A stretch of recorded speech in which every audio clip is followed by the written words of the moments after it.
Hello, Hey. everyone.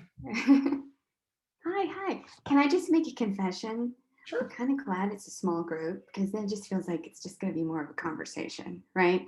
I Less of a agree. presentation and more of a conversation. So I feel agree. free to interrupt whenever. All right. So I've pressed record. So this presentation is being recorded, and we'll go ahead and get started. Folks will probably be sprinkling in as we're going through the presentation, but that's okay. So I'll just introduce myself. Hi, everyone. My name is Blaine Jones. I'm the admissions director for Berkeley Journalism, and today we have a real treat. We are going to have a presentation on career development here at Berkeley Journalism, and it's going to be hosted by our director of career development, Betsy Raitt, and I will go ahead and pass the mic over to her. Okay. Hi, everyone. It's really great to meet you. This is just maybe we're just all super nerdy and that's fine. I'll claim it. But we get really excited this time of the year about just the potential of working with you all and the prospect of working with you all and helping you. Now getting really nerdy. Fulfill your hopes and dreams. so it's a real pleasure to meet you. I'm going to share my screen here. I'll just go ahead and get into presentation mode. Okay, here we go. Okay, so thanks for making the time to join us today.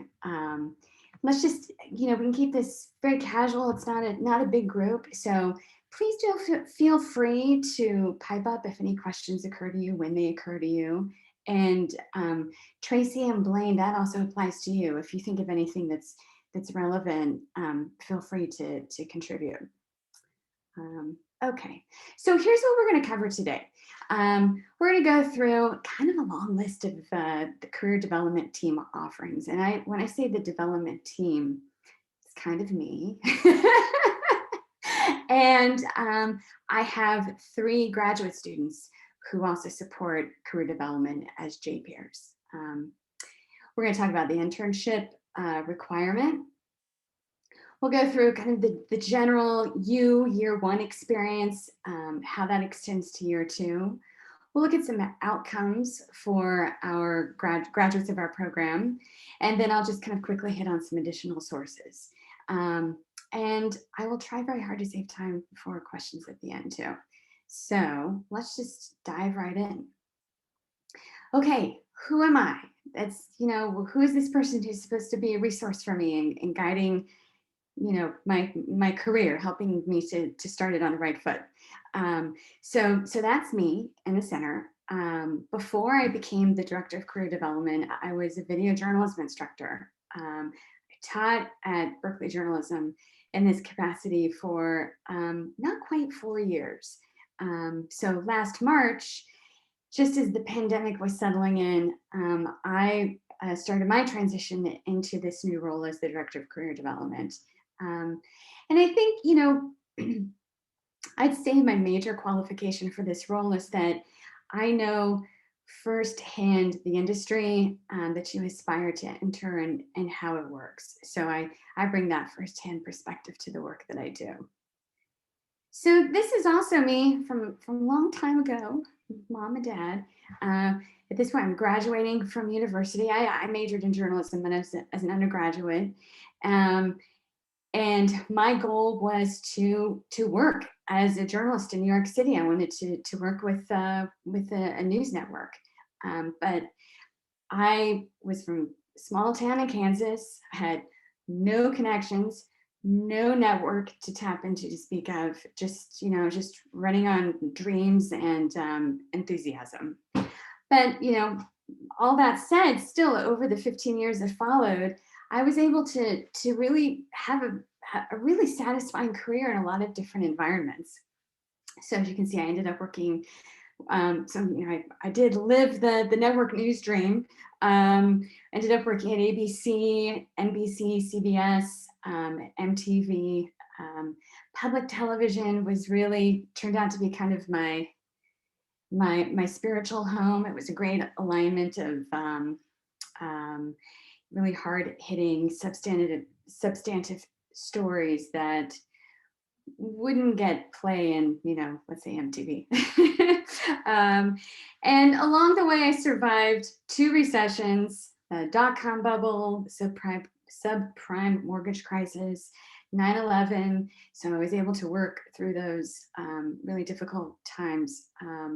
And in the process, I picked up some important hard and soft skills that students at Berkeley Journalism find helpful. So now my job is to teach you how to break into the news world yourself and how to find work and thrive in whatever environment you find yourself in. So the Career Development Department offers an array of services that we're going to cover now to help you prepare to do just that, to break in and find your way in the journalism landscape. So that starts with career development strategy sessions. And I kind of think of that as mapping. We start talking and brainstorming from the moment you accept your invitation to join us in the program. So really from day one, or even before day one, if you consider day one the first day of class. So right out of the gate, I am available to you to talk about what you're imagining for yourself right now, kind of taking stock and figuring out how you need to get it from A to Z. Once you enroll, you can take our Kickstart Your Career class. That's a new class that we're offering. Tracy is my co-instructor, and we have a great time. And it's designed to be kind of everything you need to know all in one classroom experience. So we cover a bunch of stuff, including kind of the basics, like how to craft a resume and a cover letter, how to establish an authentic personal brand, optimizing your LinkedIn profile, building a professional network, interviewing for jobs and internships, how to negotiate job offers, working as a freelancer, and then managing your money, the ultimate adulting. And we take on some of, kind of this soft things too that are very significant and can be obstacles for all of us in various regards. For instance, overcoming imposter syndrome. So within this Kickstart Your Career structure, we invite a range of experts who really specialize in each one of these topics that you see on the list. So we want you to be able to hear great tips and advice from the people who think about this stuff 24/7. So we also offer a wide range of workshops, recruiting opportunities, networking events, and I'll share some examples of those things now. So examples of workshops.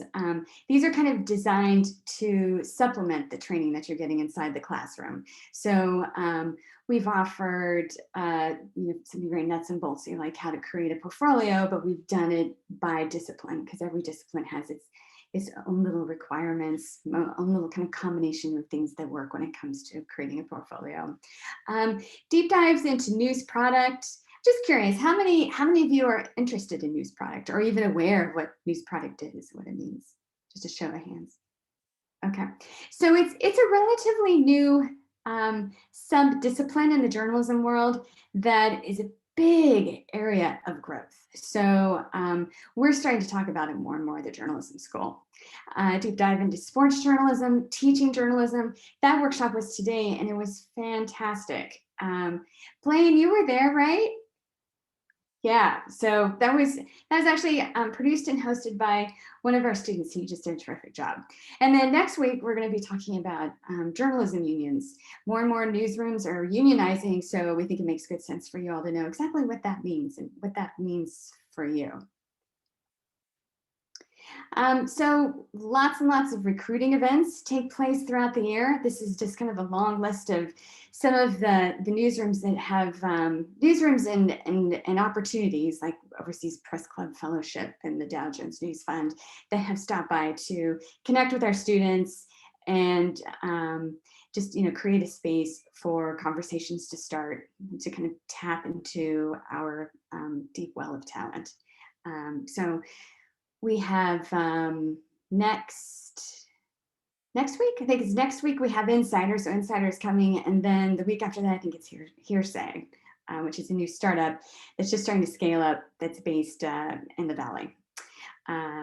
Okay.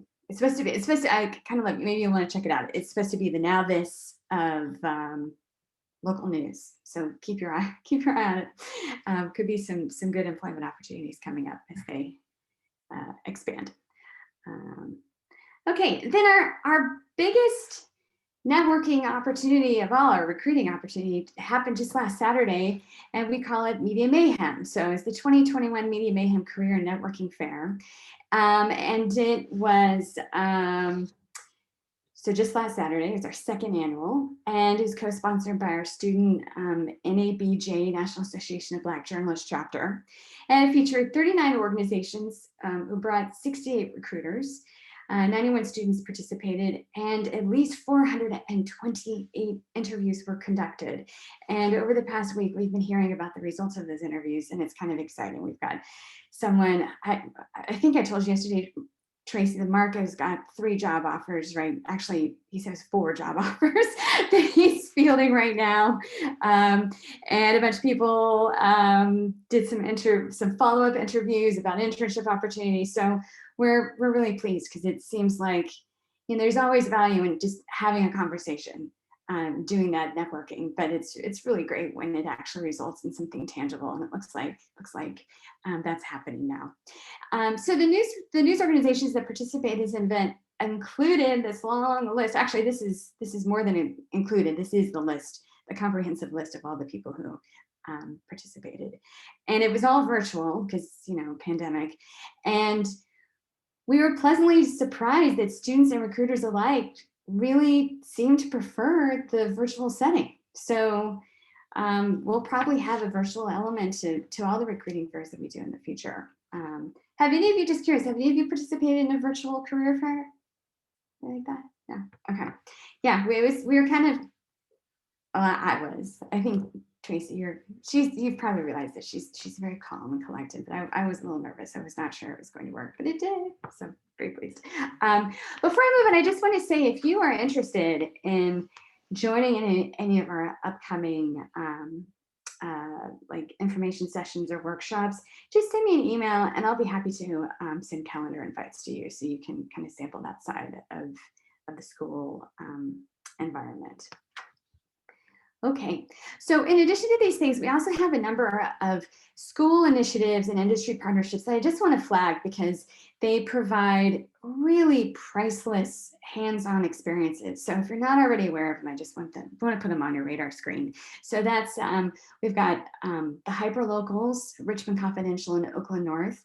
It used to be that these hyperlocals were just they just operated in the fall, but now, because for a variety of reasons, one of them, and probably the primary one being, we want students to have more opportunities to work, and get published.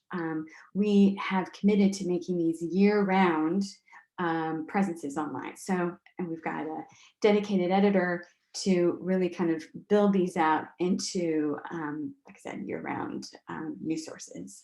And then, of course, there's investigative reporting project, but they have a whole host of opportunities for students. And we work very closely with the Human Rights Center, which is a division with the law school. We have a ton of journalism students who are working with them at any given point. We have a handful that are going to be interning with them over the summer, and then we have some that work over the academic year, and they do a variety of things, but they're all in service of uncovering, illuminating various human rights issues around the world. Thinking right now, I think they're starting to gear up for a project looking at what's happening in Myanmar. We have a very close relationship with Cap Radio, which Cap Radio is the NPR affiliate in Sacramento, and PolitiFact. They work with our students on a fact-checking campaign which is in partnership with Facebook. This is a big era of partnerships. So Cap Radio and PolitiFact are partnering with Facebook to keep Facebook honest, and then they're partnering with us to to give opportunities to students to do fact checking, and they get paid, and they get paid a nice, very respectable hourly rate. There's also the California Reporting Project, which is a partnership between all of the NPR affiliates in I think it's the entire state of California. Yeah, it is, in the entire state of California. So they're all working together on a big data project, and are working with a number of our students. And also, I just want to flag too, because of members of our faculty are regular contributors to Frontline, or are coming from, spend years and years of their careers at the New York Times, for instance. There are always opportunities bubbling up to contribute to these newsrooms as well. So it's a really interesting mix of opportunities at any given point. We also offer mentoring. So and this is in service to, well, just to kind of enhance the networking and expand your network, and give you kind of a little kind of angel on your shoulder to help you as you're making that transition from school to the working world. We will introduce our second year students to an alumni mentor who tends to be about 5 or 10 years ahead of them on their chosen career path. And so these mentors guide our students with inside information about job openings, or how best to prepare for job interviews. They provide feedback on their portfolios, the work that they're doing in the classroom. So they just become a kind of an important resource for our students. And then just about when you're ready to fly, the job search planning in earnest really kind of kicks in. So, we'll work on resume, cover letter, portfolio consultations. Obviously I have workshops on these things, but I also work individually with students on these particular tasks. We do interview preparation, we'll do mock interviews, or just go through lists of potential interview questions, whatever you need to kind of get your head in the game. Salary negotiation coaching. So, we kind of try to get the whole process from preparing to start your job search to sealing the deal, kind of cover that whole arc. Okay, so now one of the very first things that I'm going to end up helping you with is finding your internship. So let's just take a few minutes now just to talk about what that means for Berkeley journalism. So as you can see here, we do require that students have internships to graduate. And traditionally, students spend the summer between their first and second years completing that internship, but that's not always the case. For instance, we have a handful of second year students who are doing their internships right now in the spring semester. And part of that's just because COVID just really kind of interfered with the timing of things. But in the case of these students, it actually worked out really well, because they're doing things they're very excited about. So typically it's done during the summer, but it doesn't have to be. And the expectation is, or the requirement is, that you'll work 300 hours. And so that works out to be about 7.5 weeks of full-time work. But again, there's some flexibility there. It doesn't have to come all from one place. You could do 150 hours over here and 150 hours over there. You could kind of, maybe you want to work with a newsroom during the academic year. You can, but do it in a part-time basis. So in that sense, you can just kind of squirrel away, your hours. So it's just working out those details. It's just a matter of having a conversation with me. These internships are usually paid, and the rates are between $12, which is minimum wage here in California, up to $30. I actually saw one for $32 the other day, so which is pretty cool. Before we turn to the difference between traditional and non-traditional, I just want to say it's easy to be like, oh gosh, this is a box that I just have to check. But we really want this to be, even though it's, it is a box to check, we want it to be checked with some intention. Ideally, you can deploy this requirement in a way to help you either clarify your career goals, or help further your career goals. So, it can be a really important part of your career development strategy. Okay, so under the internship heading, there are traditional internships and non-traditional internships. And so we'll talk a little bit about that now. So the traditional internship, the idea there is you're someone who's relatively new to the news world. You've never been a part of a newsroom before. So so in this case, you're going to look at opportunities that are affiliated with organizations that are producing journalism. Okay. Non-traditional internships, those are really geared for people who are, and this applies to quite a few people who come to us with significant journalism experience. They've been in a newsroom. They know what that's like. They don't need, there are no mysteries to be uncovered there. They get it. So like a perfect example of a non-traditional internship would be somebody who has worked at a local newspaper, but their goal, and one of the reasons why they came to journalism school, is because they want to prepare for a career working overseas, and they'd like to work in Latin America. So in that case, maybe for them, the internship requirement would be better used taking some language courses, doing, kind of a deep dive, because you can't really be a journalist covering Latin America if you can't speak the language. But we'll go into that in more detail in just a second. Okay, so here you see here a list of internship sites that our students have had over the past. I'd say this covers about the past two. Actually, it covers, some of these are class of 2022 and the previous two classes. So this gives you a sense of the range. You've got some traditional news outlets, some broadcasting, some public radio, some nonprofit newsrooms.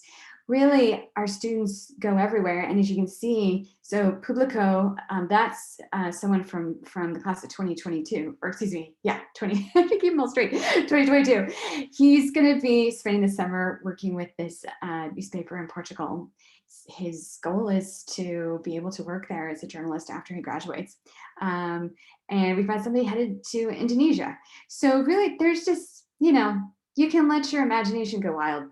And if you want to work somewhere and they don't seem to have an internship program, I'll work with you to approach them to see if we can figure out something, create something for you.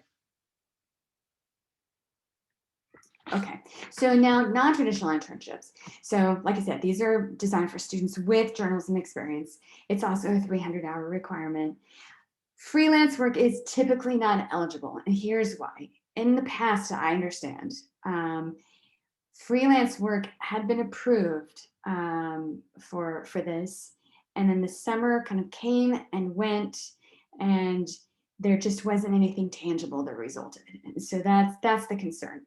So that I say it's typically not eligible, because if you are somebody who has journalism experience and you're kind of proven, right, that you can deliver on a deadline, you can, then, we can have that conversation, especially if your goal is to work as a freelancer upon graduation.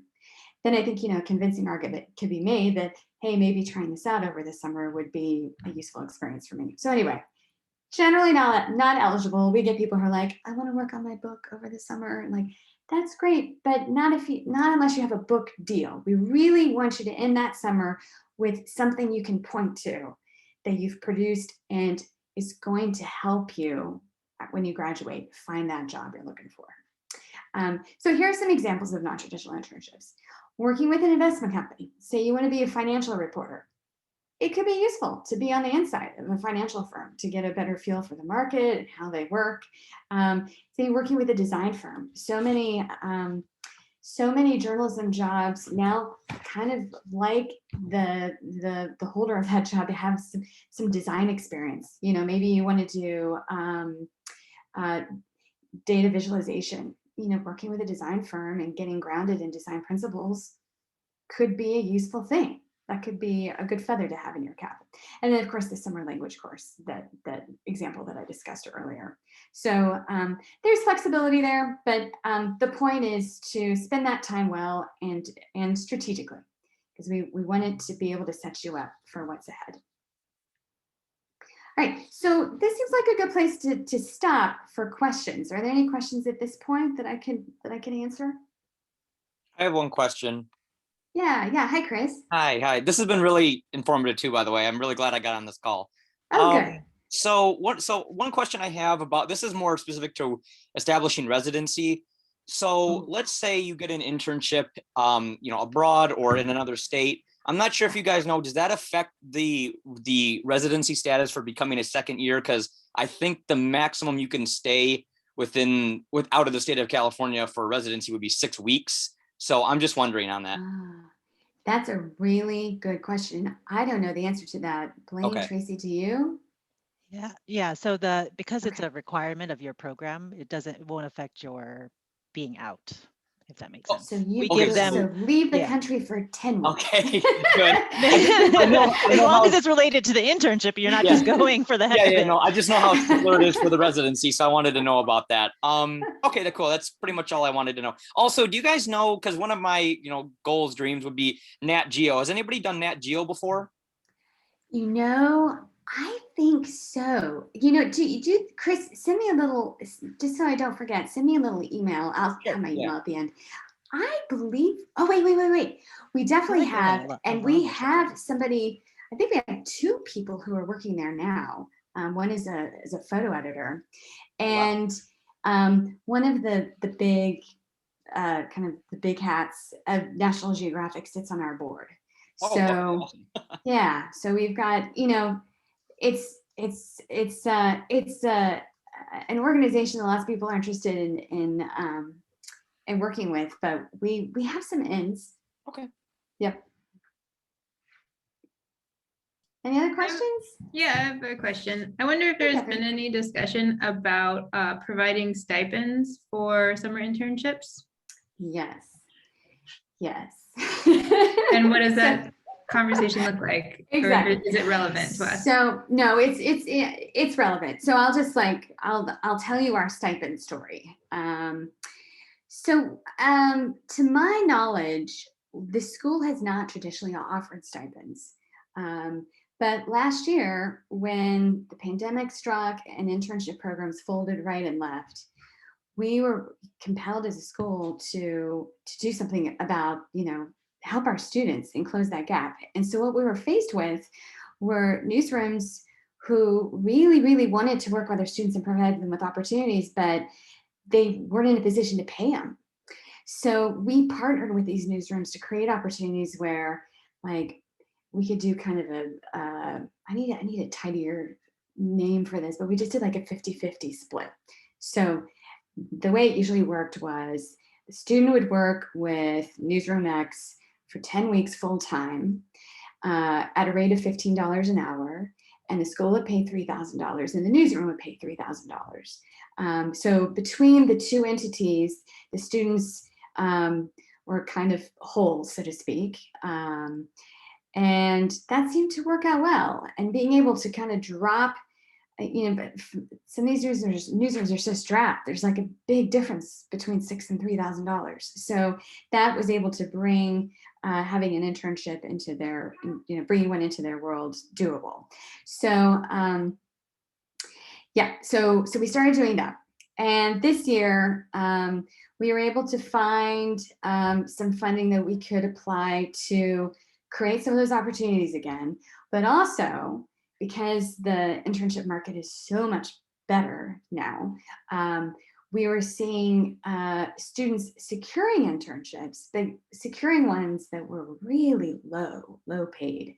So what we're doing now is offering stipends to help elevate those earnings. Now, while all this is happening, our fundraising team is going to town with the goal to raise enough money that we could offer stipends in a more substantial way and regular. So it's just something we do that everyone can count on, and maybe those amounts that we can contribute will increase. So there are people shaking the trees as we speak. Yeah, you know, and one of the reasons why we're really, really eager to get into this space in a big way is that we recognize, you know, it's a natural extension of our school's commitment to diversity, equity, inclusion. So, you know, we want students to be able to have great internships and not have financial questions stand in their way. We want everyone to be able to have a shot at an internship that they're excited about. Yeah, Julie, I see your hand. Yeah, thank you. I have two questions. Number one, Mhm. I know you said we could email you early, but how early is too early? For example, I know of an internship I plan to apply to for the Globe and Mail, like their deadline is like end of October. So like that'll be coming up like pretty early in the school year. So I may reach out over the summer for Do it. that. Well, I'm also Canadian, so that would be like an easy thing for me. And Yeah. has Berkeley ever partnered, or do you know of any alums who've gotten fellowship through IWMF? That's a good question. I don't off the top of my head. I don't. But that doesn't mean. They Let me have just like, yeah. So that's just a matter of like doing a little digging. I'd be surprised if we haven't. But off the top of my head, I don't know. Okay, thank you. Yeah. You can just like throw that question into your email when you reach out. Perfect. Thank you. Okay. Yeah. Okay. Any other questions? There's a couple of questions in the chat, Betsy. Do you want me to read Oh them? yeah. Or Okay. you want to read? Let's see. I don't even see the chat Oh option. yeah, I'll read it. Okay. How likely is it that students get paid in their internships? And do you know if this is typically money that is geared towards tuition only? Or are you seeing it's often paid internship that go towards cost of living? So I guess the question is, are they paid mostly, and then what do they go towards? That's a good question. I think it just depends on the student. Yeah, I think sorry, this isn't a very probably not a very helpful answer, but I think it depends on the individual student and their situation. But if you're asking about like the support that we offer, that those stipends are kind of handled like a financial aid payment. So that just kind of gets deposited directly into your Berkeley journalism account. Yeah. And then did that answer your question? Refunded if you don't have anything. Yeah. I'm not sure I answered that question. Yeah. Please, and then whoever asked that, please feel free to circle back if you didn't get what you're looking for. All right. The other question is the internship stipend given through an application process? And you got a thanks, Betsy, on the question response to the other one. Okay, good. Yes, we do have an application process. And basically, it's a rolling deadline. You know, we have a certain pot of money and people apply, and we are, you know, if it's a legitimate internship with value, and they all are, then we will extend a stipend as long as we have money to give away. So, yeah, I think just the thing that could change year to year is the size of that pot. That's the one thing that we can't really count on. But hopefully next year that pot will be a lot bigger than one we're working with now, because there are efforts to raise money now that weren't underway last year. So I have to think some of those efforts will pay off. Yeah, I know there's a question, but let me follow up, because there's a question about when I made the comment about refunded. So a lot of times, if you don't have any outstanding payments due on your student account, money may get refunded to you. And there's different ways that we set up basically financial aid to students. So there's aid that covers tuition and fees. There's aid that's a stipend or refunded, meaning it gets direct deposited to you. So I hope that clarifies that. So you get it directly in your pocket versus it paying your tuition and fees. And taxes may apply, just saying that. It just depends. Yeah. Because of the way that that's set up. Yeah. Catherine. Yeah, hi again. Back to the career fair. That sounds really, really cool and really exciting. Are students able to like request certain recruiters come or say like, oh, I'm really interested in X, Y, and Z organizations. Can you reach out to them and see if they would participate or something like that? Yeah. I'm just about to hit send on the survey that I'm going to send out to the school. And one of the questions, because I'm trying to learn from this experience, but I also want to see who's on their wish list for next year. And we will be sending a big, long, massive survey to all of you incoming students. So get ready. And one of the questions on that survey will be, who list the recruiters that you would like to have come pay a visit. Yeah. Okay. All right, so I'm going to dive in. I might start talking a little faster because I want to make sure we get through everything. Okay, so year one. So the experience, as far as I'm concerned, starts, like I said earlier, when you make your intention to join us official. So the first thing I want to do is get to know you. The better I know you, the better I'm going to be able to help you. So I'm really interested in establishing a relationship and getting a sense of just kind of what makes you tick and what's motivating you to take this step. So we'll have one-on-one consultation, defining your preliminary goals as best as you can, and kind of drafting a path to achieve them. This path is going to change because you're going to take classes that are going to rock your world, and then you're going to course correct, and that's just part of the experience. But I feel like it's always better just to go into something with a plan, so then you can course correct as needed. And like I said, some students come and like all they really know is that they want to go into journalism, but they don't know beyond that what that means, and that's totally fine. And so then our conversation becomes about, well, what are some things that you can do to get to that clarity?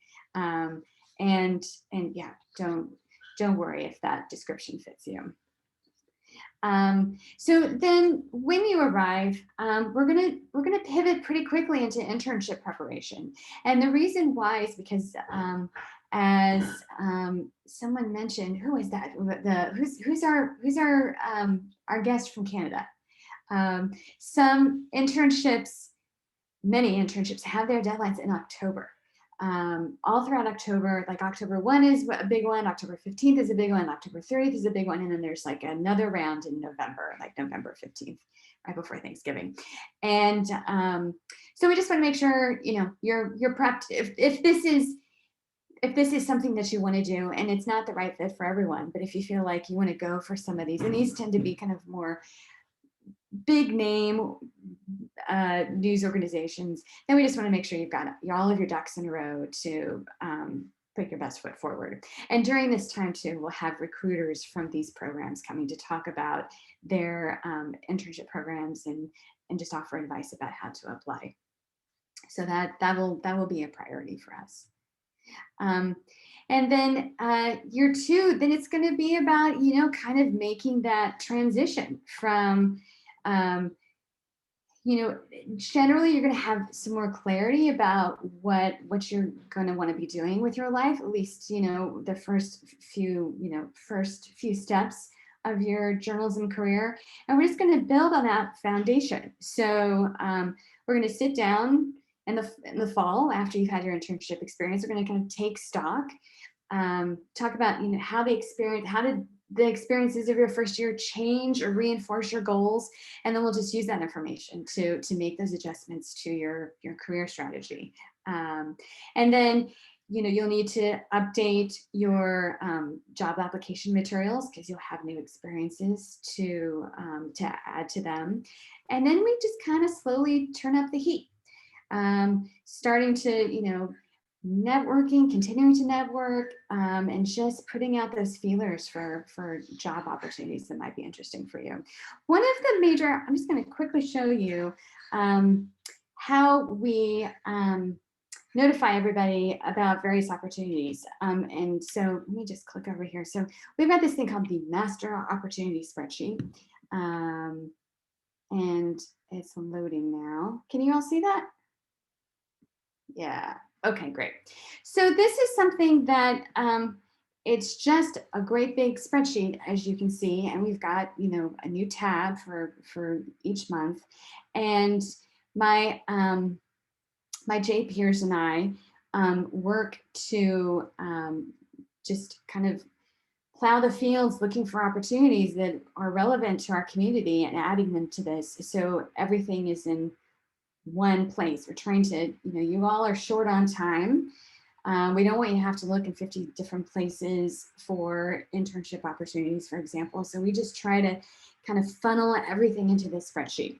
So, and it's sortable. So let's just say you're looking for fellowships, you know, so you can come here and sort it, and then just kind of it surfaces all of the fellowships you're looking for. But you can see we do like awards and grants, full-time jobs, part-time jobs, grants. So here's the internship section, residencies, additional training. So basically, you know, anything that comes across the transom that looks like, oh, this could be of value to our community, we throw them on here too.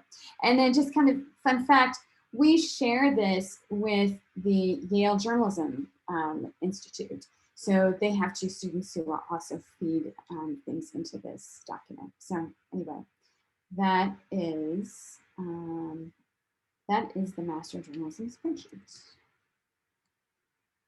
I'm going to go down here and get out of this. Oops.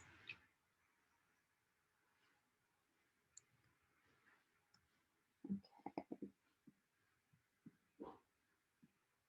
All right.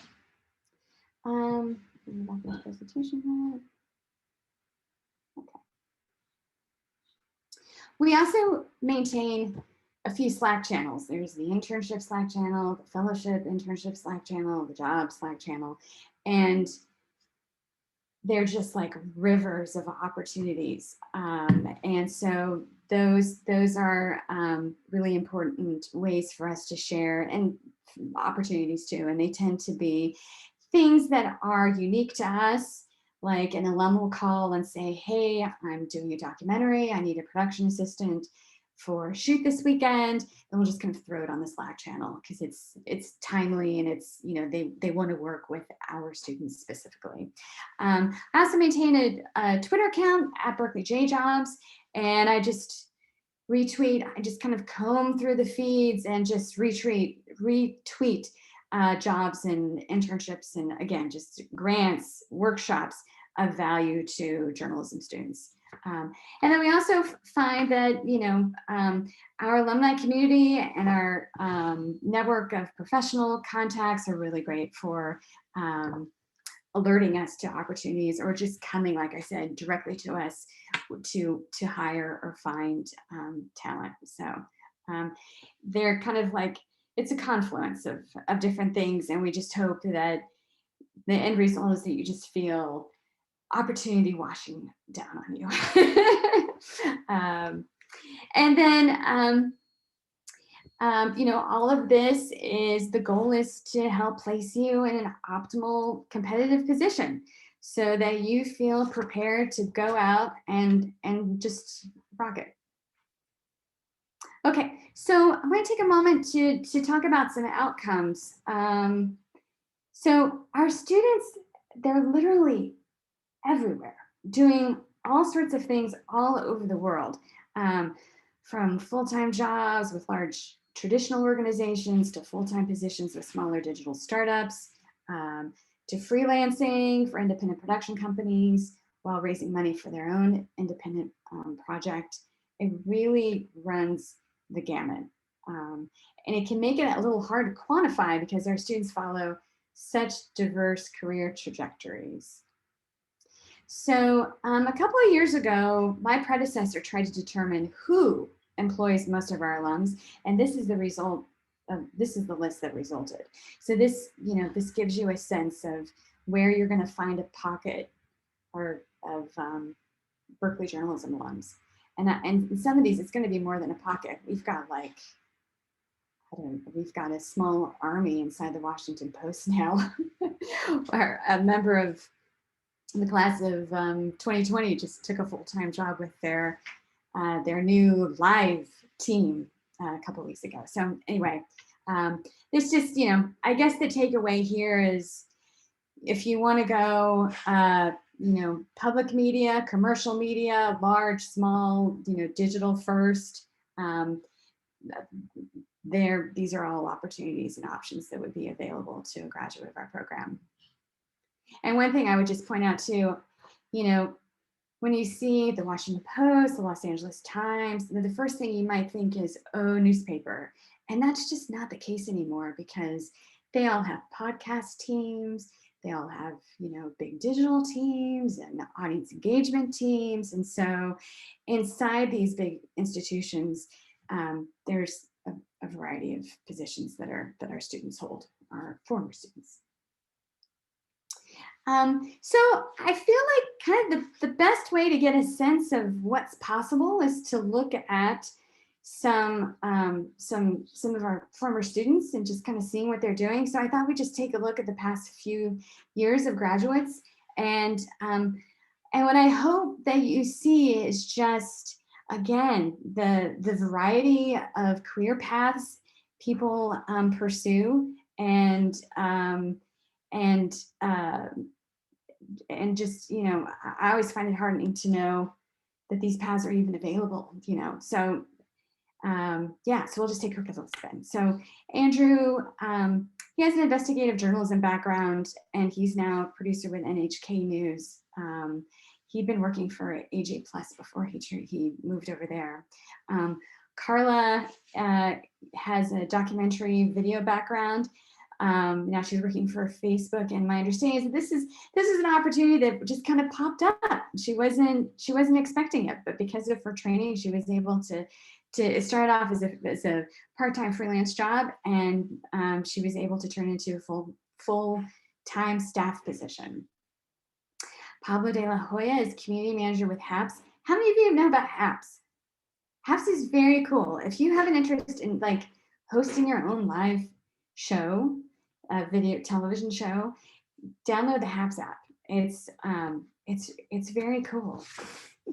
I think it's going to be kind of a game changer, but it would be safe to call it a startup, but it's built on some tech that's really, it's pretty impressive.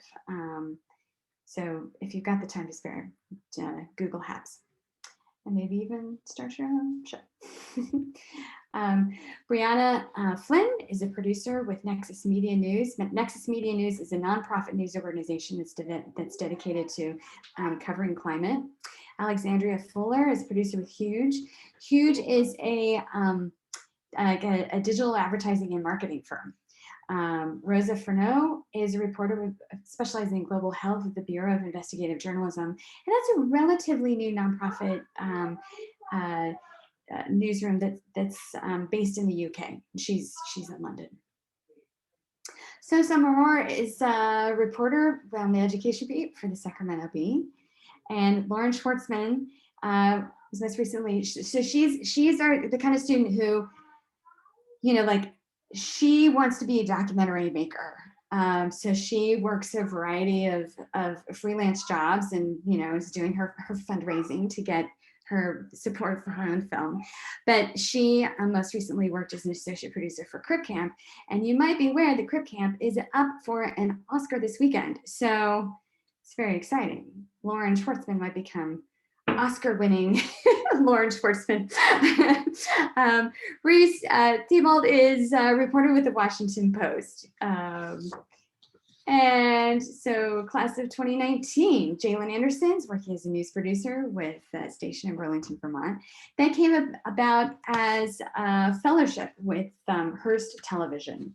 And Sarah Kalin's a video editor with the Washington Post. And again, started like the women at Facebook. That role started as a freelance role, short-term contract, and they loved her. And when her contract was up, they didn't want her to go. And so now she's a full-time staff employee. Yutao Chen is a news designer with the Washington Post. He's been with the Post now for about 6 months. Before that, he was working as a multimedia reporter specializing in photography and video with the paper in Arkansas. Abene Clayton, maybe some of you saw her on MSNBC the other night. She is a reporter with The Guardian, specializing in covering gun violence. So she's been very busy, unfortunately, lately. Drew Cosley is a reporter specializing in environment, science, and health with the Associated Press. Drew, so I think these backstories are interesting because it gives you a sense of how important it is to be nimble in this business, because things just constantly change. So Drew, until recently, was with Medium. I don't know if any of you have been following the news with Medium, but Medium had to lay off a bunch of people, and there's a whole kind of drama there. But Drew, because he's just that talented, like 10 days later announced on Twitter that he'd taken a job with the Associated Press. So, you know, he was able to make that pivot really very, very successfully. Muna Danish is now a producer with Neon Hum Media, which is a podcast production company. Javaria Khan is associate producer with Meet the Press. And this is an example of a student who used her internship requirement really well, because she interned with Meet the Press, did well, stayed in touch with them. And so when it was time to graduate, she was able to come back to the newsroom as an AP. Carlos is East Africa correspondent for Courts based in Nairobi. And Alex Nieves is a reporter. He's their first on the cannabis beat for Politico. And we'll just highlight some folks from the class of 2020. Jess Alvarenga is associate producer with Futuro Media Group. Futuro is Maria Hinojosa's production company, if there are any Maria Hinojosa fans out there.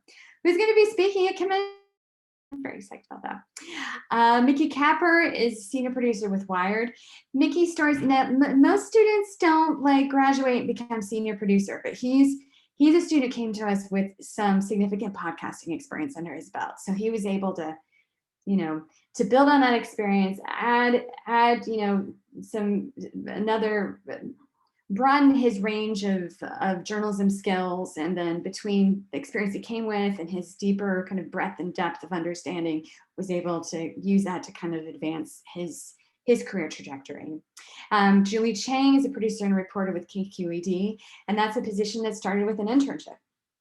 So, and she started as a video student, but in her second year, I think early in her second year, suddenly decided, I don't know that I like video that much after all. So because we're, you know, a 2-year program, she had that extra runway to make that shift to radio. And now, you know, I hear her on the radio all the time. She's doing a great job. Annette Choi is a graphics reporter with Politico. Pedro Cota is a video producer with NASA. I think he's probably got the coolest job of anyone. He covered, what was it, the Endeavour that landed on Mars the other day? He led the live broadcast in Spanish of that landing, and he did it using the library of the school. It's kind of cool. And Molly Forster is an associate producer with Showtime on a production that's in development right now, that's untitled docuseries. So stay tuned for details about that. And the class of 2021 right now is now really, you know, kicking into gear. Well, you know, they're really focused on finishing up their master's projects, but they're starting to turn their attention in a meaningful way to their job searches. And a couple of people have secured work already. So that process is underway. Ricky, oh, I forgot this crew. Ricky Rudd is small business reporter with the Oakland Side, and that's an opportunity that came about as Report for America. Our students seem to do really well with the Report for America program. I think we've got 8 from the class of 2020 that secured reporting jobs through the program. Darren Ciano is a news writer with KTXL, Fox 40 in Sacramento, and Allison Stamos is a strategic executive communications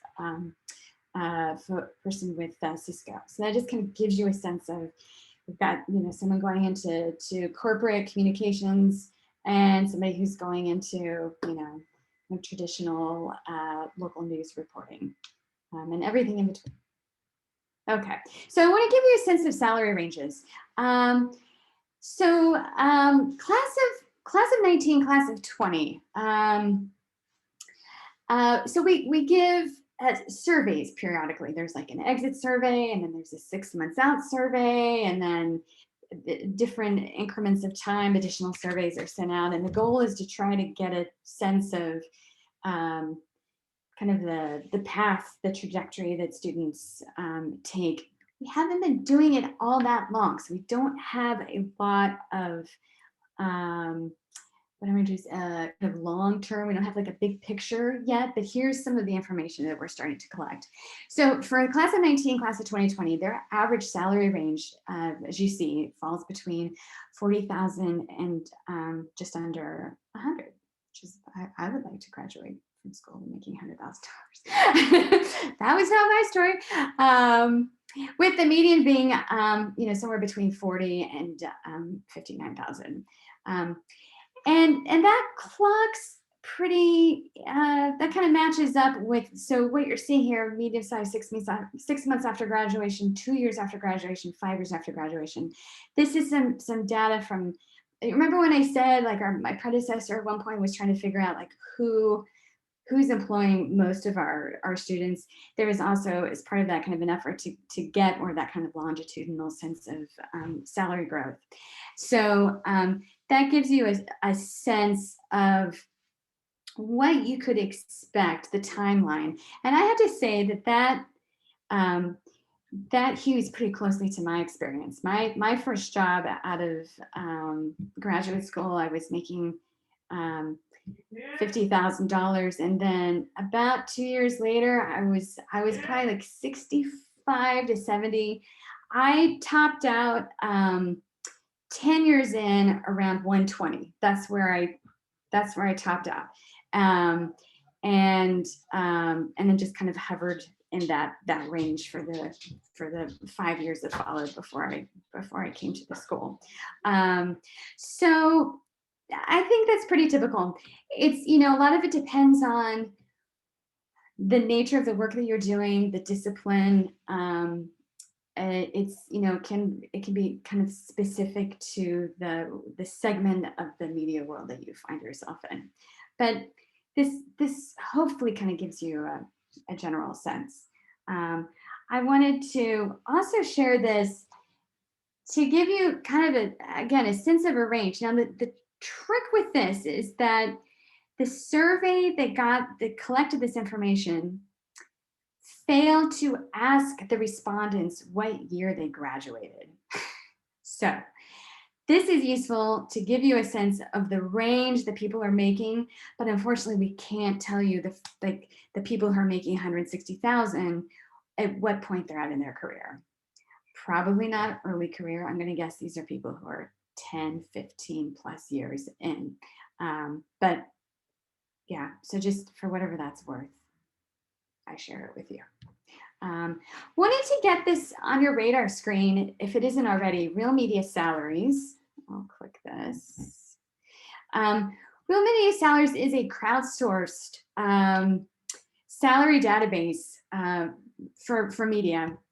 And you can see that beginning people and people who are running newsrooms are supplying information about their particular compensation situations. So it's a really there's so many responses. It's a great tool just to kind of educate yourself about the range of opportunities out there and the compensation packages that are attached to them, and also just to get a sense of what's the profile of the people who are getting these packages. So I can, let's see, no, there isn't really here. Tracy, can you chat? Actually, you probably can't, can you? Because I'm screen. I will, when I stop screen sharing and I can see my chat button, I'll give you this link so you can check it out on your own. Okay. So just wrapping up, I just wanted to just quickly kind of go through some other resources I just want you to be aware of. And just, sometimes I think it's easy for students to come to Berkeley journalism and to kind of just focus on our program. And when we're, when we're able to be in person again, just like go to the building and stay in the building. And it's a very fine building.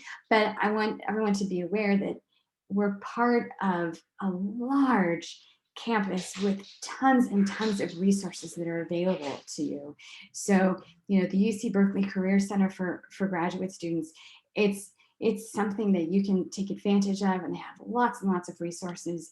Bears for Financial Success is a campus initiative to help students, any student with financial questions, whether it's how to handle student loans, how to get a student loan, how to prepare for retirement. It's a very kind of comprehensive service that they offer. Grad Pro is they offer everything. Grad Pro is this like group on campus that just works to identify opportunities, workshops, programs, services that are particular interest to graduate students. It's pretty remarkable. And it's everything from tutoring to mental health support services to just groups of graduate students that form to meet periodically, to hold each other accountable. Like, if you've got some writing goals, so you gotta work on that book because you're gonna have to meet with your your support circle and share the first chapter, whatever it is. But there are just a lot of things, and I will remind people about these things periodically. But just the point here is just don't forget, Berkeley journalism is great. We love it, but we are part of a huge university system that offers just an astonishing array of opportunities and support. Okay, and with that, let me just advance. Here's my email, very simple, betsyrade@berkeley.edu. So do feel free to email any questions, thoughts that you might have. And I went over time. I'm happy to answer any and all questions. And if you need to leave, I understand, and you can just email me and we'll find another time to talk. I have a follow-up question. So I assume probably to a lot of students apply to multiple internships, right? Don't put all your eggs in one basket. But how many people or how many students would you say get the internship that they really wanted, or end up having to fall back on a second internship that they got or something like that? Yeah, that's a really good question. Let me just think about that for just a split second. So this is my sense. I would say probably about a quarter of our students are like, I want to be at the Washington Post. I'm going to get that internship at the Washington Post. Maybe even a little less. And these things are so competitive, and they're even more competitive right now because so many of them are remote. So you're not just competing against people, in the region, but now it's everybody.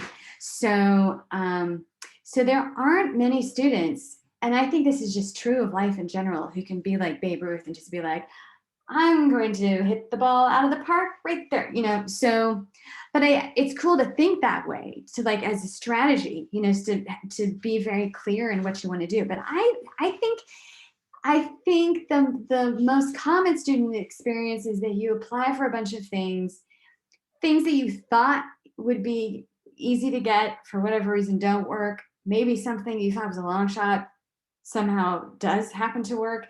It's just really unpredictable. It's an unpredictable process. But I will say this, I have heard from very, very few students about being disappointed with the way things worked out. This kind of thing kind of gets me a little hippy dippy, because it's all kind of like the universe, and you just don't know what it's gonna deliver. And on some level, you're just gonna have to trust. You're gonna put your best foot forward and do everything within your control to submit the strongest application you can. And beyond that, it's just really unpredictable how things are going to work out. Before you go to Jennifer, it was a related question earlier about competitiveness of internship in the Bay Area. And it's kind of related to Chris's question, sort of. That was my question. Thank you. Oh, that was your question, Jennifer? Yeah, Okay. thank you. Okay, so Yeah. just, I just sent the link to that salary spreadsheet. Okay, so the question was about how competitive opportunities are in the Bay Area. It really depends on the organization. So for instance, the San Francisco Chronicle is very competitive, but one of the reasons why it's very competitive is because there aren't a lot of opportunities. I think right now that newsroom's budget is pretty tight, because we're aware of a student who actually did secure an opportunity to work with them over the summer, but they weren't able, the newsroom wasn't able to pay him. So being able to work there was contingent on being able to get some financial support.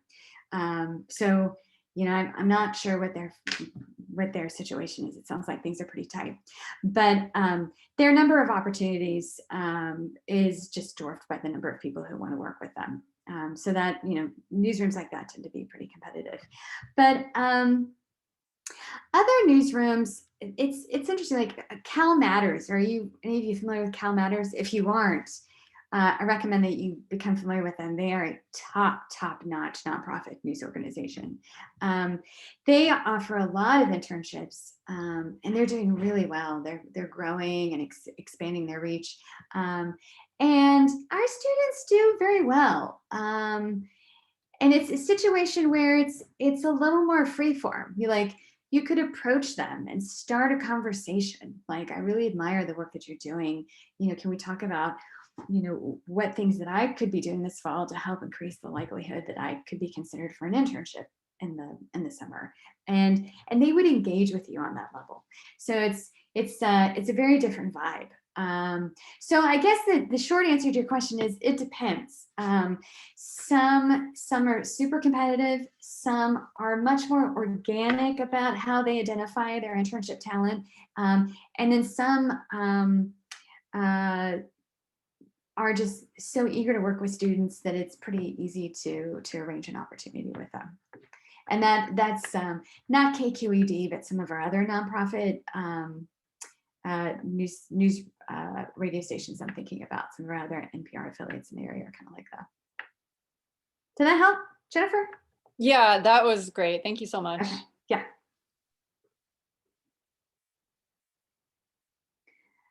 Betsy, what would you say is the biggest challenge of your job? Oh my gosh, you are a journalist. What is the biggest challenge? Well, I guess one of the biggest challenges is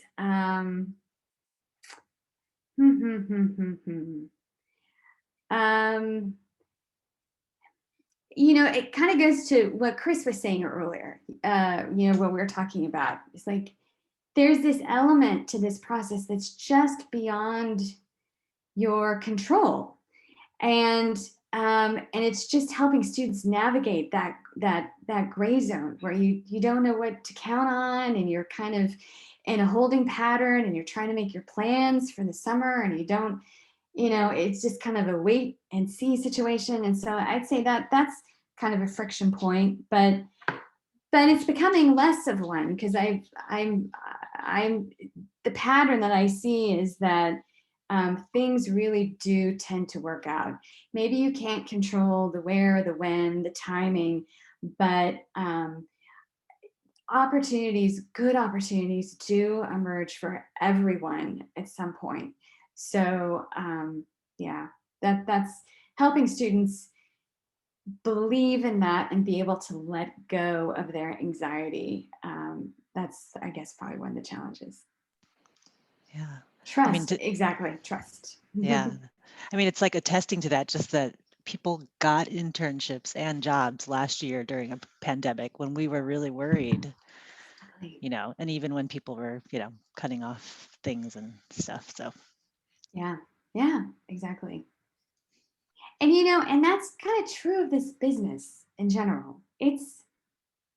I'm sure there are other disciplines that are like this, but it's very, constantly changing. it's vulnerable to market fluctuations. And, you know, it's hard to know what you're going to be doing from maybe not from year to year, but, you know, from year to 5 years or something. So it requires a kind of nimbleness, but that nimbleness has to be built on trust. You have to trust in your preparation. You have to trust in your education. You have to trust that in your network that you're going to be forming over the, you know, couple of the years ahead. And then as you enter the workforce, constantly building out. And at first it can be really, really unnerving. But after you have a couple of periods that are kind of where you know, just a couple of periods that just kind of stoke the flames of anxiety, and then you get through it, and you know, you survive to tell the story, then you kind of get your sea legs. You're like, okay, I can do this. I've got what I need. Maybe some periods are going to be a little touch and go, but I'm going to be fine. I'm going to get through this all. Hey, Midwest. Yeah, trust. It's just trust, trust, trust. Make that your mantra. It'll all be fine. It'll be all be fine. And it's, you do the, you know, you go to the class, you do the work, you produce the, you do the work, you produce the work, and you're in the process going to be developing momentum and energy and this wave that's going to carry you to your first opportunity. And that's really going to be the hardest thing, that first opportunity. Once you get that, then things are going to come together in a really nice organic way, and you can stop sweating it out. Am I talking too much? Is this helpful at all? Am I getting too? Betsy's TED Talk on a Friday evening. I have my hippy dippy moments. It's true, but it's based on my experience when I was in your shoes. Those were the discoveries that I found. Any other questions? Making sure I haven't missed any in the chat. I just wanted to say this was really helpful and really reassuring, and I really appreciate it. Thank you so much. Oh, great. Good. I'm so glad to hear that. Very much, yeah. It's just as fun the second time around. Oh, hey. It's good to see you. So happy you're coming back to us. I look forward to hearing the stories.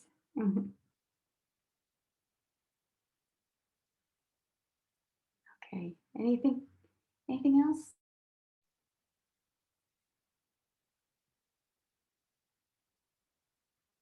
All right, so don't hesitate to email me with any questions that you have. And also, if you want to attend any of our events, we don't have that many left because, you know, I think we only have 2 weeks left in the semester. But I'm happy to invite you to the events that are left on our agenda. So just, you know, send me an email for that. And yeah, and if you know that you're coming and you're ready to dig in, just get in touch and let's just start those conversations now. If there's any events that you're willing to invite them to, I'm happy to put it on their Slack channel. Oh yeah. Yeah, they have one just specific for the class of 2023. Okay, cool. All right, if there's no more questions, I guess we can go ahead and end it. Thank you all for coming. And thank you, Betsy, for your phenomenal presentation. If you're willing, I can post the slides on their web, the new Admit website. Oh yeah. Yeah, awesome. Mm-hmm. All right, well, have a great rest of your day and enjoy the rest of your weekend. And yeah, and reach out, feel free to reach out if you all have questions.